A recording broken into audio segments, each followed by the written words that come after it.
Good afternoon. I'm Dennis Satorian, and this is the 25th hour, helping you remember everything that happened beyond the 24/7 news cycle. While COVID has abated somewhat, it's not gone. And in the meantime, other health scares have reared their ugly heads in the form of monkeypox and polio, leading cable news anchors and health officials issuing warnings to New Yorkers to get their vaccines in order. Joining me today to talk about our myriad of health issues and more is Manhattan Borough President Mark Levine. Born in Chicago and raised in Maryland, Mark studied physics in Philadelphia and Spain, teaching math and science right after in the Bronx, before earning his master's in public policy at Harvard. Shortly afterwards, he founded the Neighborhood Trust Federal Credit Union and the Barack Obama Democratic Club of Upper Manhattan. After being elected to Manhattan's 7th District, representing neighborhoods such as the Upper West Side and West Harlem, Mark shepherded the creation of New York City's tenant right to counsel law and the creation of the city's first office for the prevention of hate crimes. Before being elected as Manhattan Borough President, Mr. Levine served as the chair of the council's Jewish caucus, as well as its parks and health committees, with the latter placing him right at the forefront of the COVID pandemic in New York City. Mr. Borough President, thank you so much for joining the 25th hour. It's an honor to have you here. Dennis, thank you. I'm really happy to be here. Let's start with polio. Ever since a wastewater sample of polio has been found in Rockland County in New York, further samples have been found in New York City's wastewater. Now, I believe the conventional wisdom was that we were already done with polio. Have you seen any hospitalizations in your borough stemming from polio? What's your assessment right now? Well, Dennis, it's kind of mind-boggling that we even need to talk about polio in 2022. And it's just the latest chapter in what's been a really difficult period of public health challenges. I know we're all so exhausted by the last 2.5 going on 3 years. I think that this is going to be the new normal, that we're going to have to deal with future health challenges, future contagious diseases, and we're going to have to invest in public health systems to prepare for that in a way that, frankly, we hadn't in the years leading up to the COVID pandemic. I'm hoping that out of this comes something positive.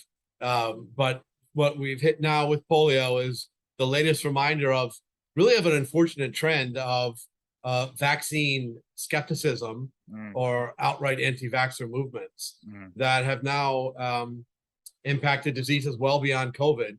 And in fact, the vaccine rate for polio had been declining for several years, even prior to COVID. And the individual who tragically suffered paralysis in Rockland County was part of a generation who was born in the early 2000s and whose family opted not to get him vaccinated, and he's now paying the terrible price. But in New York City, we also see declining rates. Now, about 14% of the children age 5 and under in the 5 boroughs of New York City are not vaccinated for polio. And if you look at a zip code by zip code view, you see some neighborhoods are 40% unvaccinated, and that makes us vulnerable. And so it's not shocking in that context that, given the case of paralysis identified in Rockland County, that now in New York City, a polio virus has been identified in our wastewater, and I believe 6 discrete samples. And that means that there are humans in New York City who have polio. Now, thankfully, most cases of this disease are mild, even asymptomatic. And even those that are symptomatic, which is about a quarter of the cases, it's flu-like symptoms that might not even be identified as the case of polio. Really, it's only about 1 in 200 which result in paralysis, which is the horrific result that, of course, we want to avoid. So, thank goodness, so far, no cases of paralysis have come to light in New York City. It's entirely possible that one will be identified, or even more than one. But until now, thankfully, it hasn't happened. That shouldn't mean that people don't take steps to protect their children. Really, if you have kids who are unvaccinated for polio, now is the time to do it. What I have found is that in some families where the child's not vaccinated, it's not really that it's an anti-vax ideology. It's just that you're not really forced to get a polio vaccine until your kid enrolls in school. And even though it's recommended to do it as an infant, some families just don't get around to it. So I think those are the families that we have to reach now and say, if you were waiting, if you were delaying, okay, we understand. Now's the time to act. And we have actually seen, I think, an uptick in vaccination since the cases reported in Rockland. So I'm hopeful, but we undoubtedly have more work to do to protect every child in the city. Got it. And for New Yorkers who, were born and raised here or have started school here from a very young age and did get vaccinated when they were young, how about those New Yorkers who are just like me, who are now in adulthood, don't even remember if we got vaccinated? We don't even know how to get our hands on those types of records. Is there an easy way to catch yourself up on your own vaccination record? Well, if you were born and raised in New York City, absolutely. The city's health department has a form you can fill out online. You can also access it by calling 311. I tweeted out the link a couple days ago if anyone wants to check. And I checked for my kids just to make doubly and triply sure, and thank goodness we're all good there. But of course, some people are not from New York City, or they're even from other countries, so it can be complicated.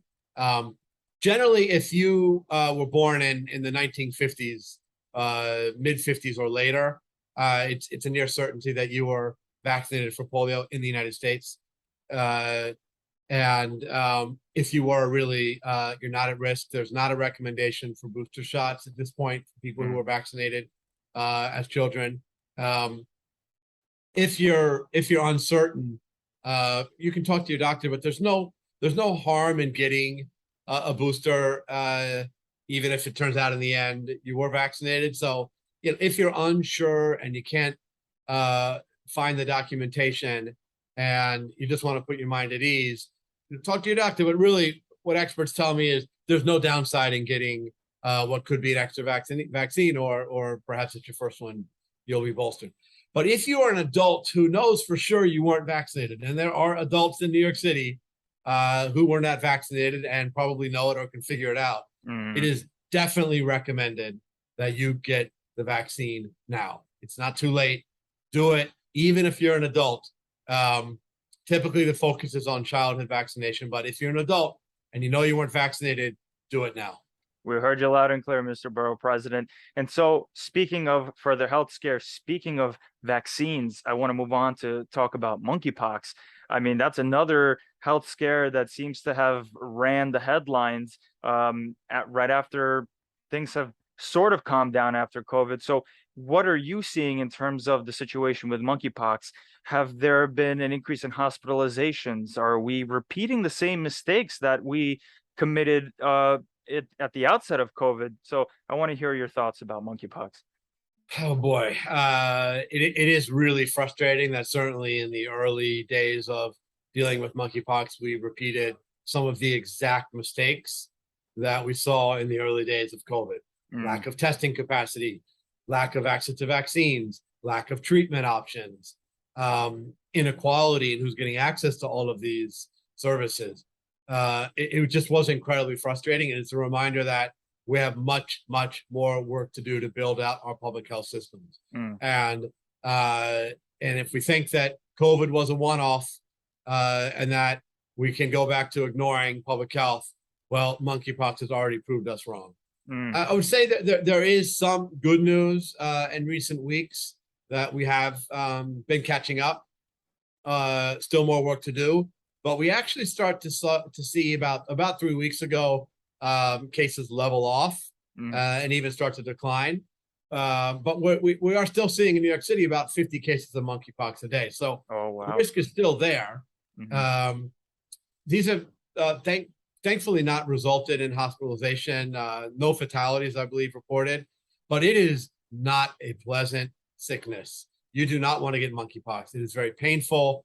It can put you out of commission for 2 to 4 weeks, can leave permanent scarrings, and can also lead to long-term medical complications. You don't want monkeypox, period. So you do want to get the vaccine, but it has been in short supply. And in part, that's because New York City, which really has been the epicenter of monkeypox in America, and specifically Manhattan has been the epicenter of the epicenter. We just had not been getting our fair share of supply. We really, for most of the last couple of months have been logging 30% of the cases nationally in New York City, while only getting about 10% of the vaccine supply. And that's why it's been so hard to get vaccinated. Even at this point, about a week ago, there was another big drop. I think about 7,000 appointments were dropped, and they were gone in an hour. It's just, Oh, wow. the demand is still way outstripping supply. Now, as we are recording tonight, there's another big drop of about 12,000 cases. I'm going to be watching closely to see how quickly they dry up. It might indicate whether we're starting to meet demand or not. But unfortunately, I have to say, Dennis, again, that we have seen inequality in who's been vaccinated for monkeypox, particularly stark in the African American community, which has been estimated to be about 31% of those who are high risk, which is principally gay, bisexual, and men having sex with men. But while that community, the Black New Yorkers make up 31% of those considered high risk, they only make up 12% of those who've been vaccinated so far. So we've got to do more to reach those communities to rectify this inequality.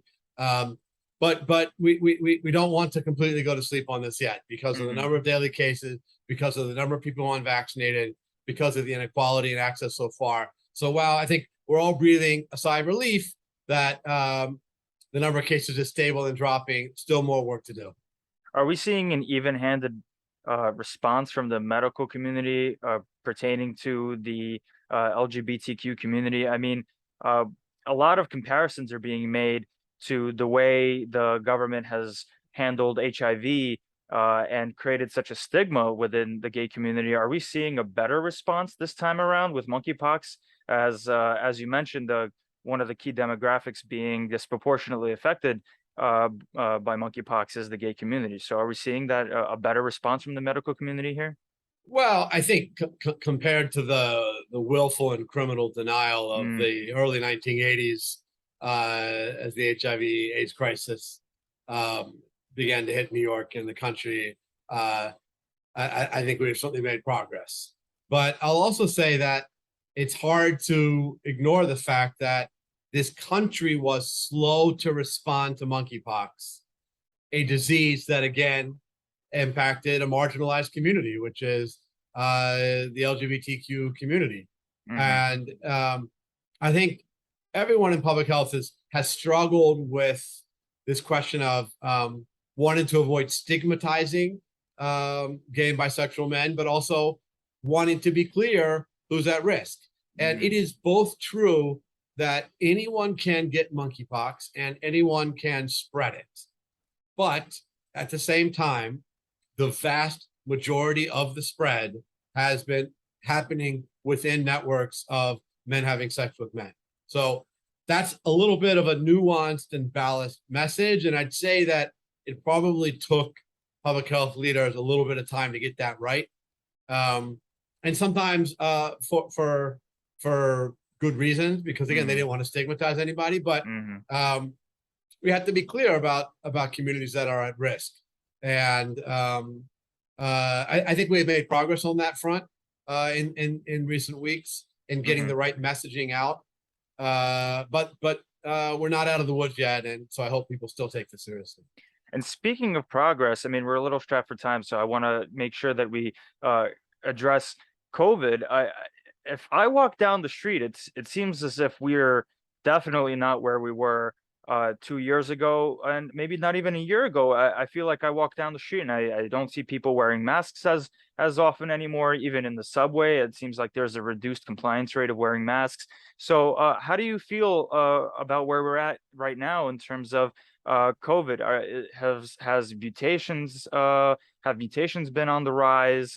We're getting recent news about a new COVID booster that's going to be authorized if it hasn't already been. So where are you now in terms of how do you feel about COVID? Well, COVID's still circulating in New York City, in a very contagious variant. But we've also got tools at our disposal that we didn't have as recently as the Omicron wave. Treatments like Paxlovid, which have been a game change, have saved countless lives and kept people out of the hospital quite successfully. And there's no doubt that there's a lot of immunity in the population due to the fact that so many of us have gotten and recovered from this virus, and so many have been vaccinated. So we are better protected, but there's still risk, and we don't want people to ignore it.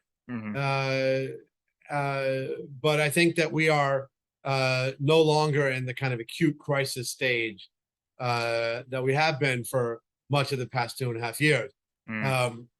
But COVID hasn't disappeared. And in each of the last 3 winter seasons, late fall winter seasons, 2020, 2021, 2022, New York City saw a pretty significant rise. And that is cause for caution as we enter into the fall, and why we still need to be vigilant and be ready to put in place more robust measures as needed. And do you agree with the recent policy change to lift certain COVID restrictions in schools that has been passed down recently by the governor? Well, the governor and the city are following CDC guidelines, really particularly relaxing quarantining and isolation. My concern is that we're not pushing vaccination enough, that vaccination has really stalled citywide among all age groups, but particularly among young people. And it's really slowed to a trickle for the last 6 months. We need, I think we need a renewed campaign to vaccinate young people as the school year begins again.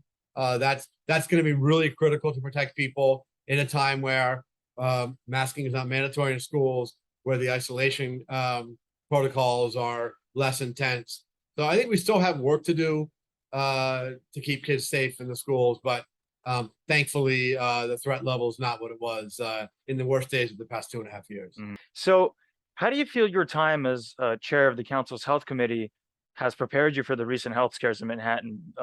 Besides our epidemiological problems, what else has been your priority as well as Manhattan Borough President? Can you talk a little bit about that?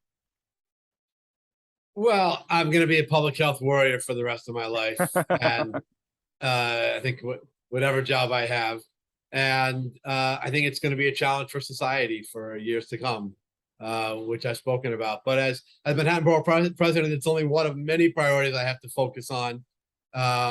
We are extremely concerned about the affordable housing crisis at a time when the median rents in Manhattan for market rate apartments are now over $5,000 a month. It's pushing out not just low income people, but even middle class New Yorkers who can't afford to rent an apartment here. And so we have got to create more housing, especially more affordable housing. Sometimes the politics around that are tough, but we're just going to have to do it. I am also concerned about vulnerable tenants coming out of the pandemic. You had mentioned something I'm very proud of, passing legislation to make this the first place in America with the right to counsel for tenants facing eviction. It's just changed everything about housing court. It's kept thousands of families in their homes, but the number of evictions coming out of the pandemic is so much that it's overwhelming the legal service providers.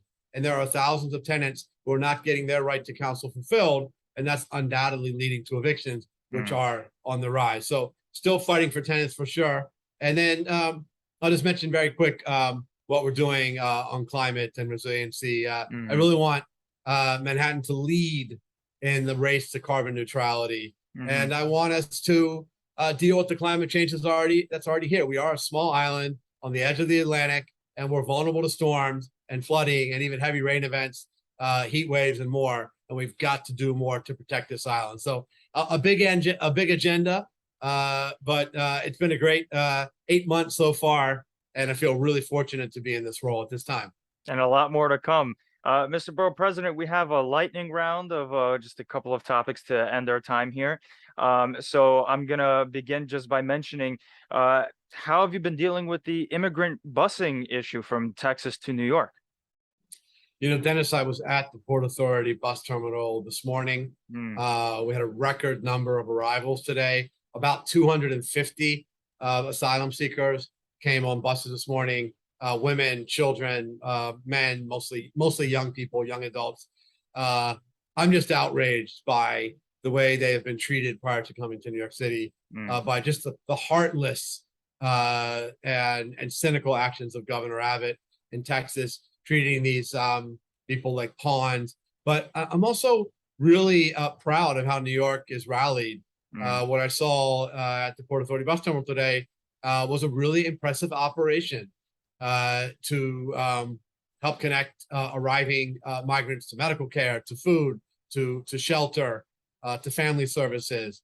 And it's going to be a big challenge because we're averaging about 100 new arrivals a day, and it's going to be taxing on our systems here. And it's why I really believe the federal government has to step up with resources to help. But New York City has dealt with this kind of challenge before. We're going to do it again. And it's who we are. We are the city that has welcomed refugees for hundreds of years. It's why the Statue of Liberty is in New York Harbor. And to me, it's the American way. And I'm proud that New York City is leading with compassion on this once again. Well said, Mr. Borough President. Do you have any comment about the results of, well, yesterday, as of the time of this recording, yesterday's elections? Well, I'm excited to work with the winners of all the primaries up and down the ballot. Jerry Nadler, a Congress member, who's been a progressive icon. Incredibly excited to work with him. We have a young, dynamic state senator who represents part of Queens and Manhattan, Kristen Gonzalez. Excited to work with her and many others up and down the district. It's going to be a great couple of years ahead with some new leaders, some returning veterans, and I look forward to getting down to work with all the leadership in Manhattan, city, state, and federal level. Well, that's it for our time together, Mr. Borough President. There's obviously so many other things I could ask you, but you're a busy man, so I have to let you go. And that's it for this week's show of the 25th Hour. I want to thank you, Mr. Borough President, for joining us. Dennis, it's been a pleasure. Thanks for having me. And that's it for the 25th Hour, helping you stay on top of the 24/7 news cycle. Don't forget to rate us wherever you get your podcasts, share us with your friends, and subscribe to us wherever you get your podcasts. You can email your tips and suggestions at the 25th Hour News at gmail.com and become a patron today to support the show. Thanks for listening, and we'll see you next time.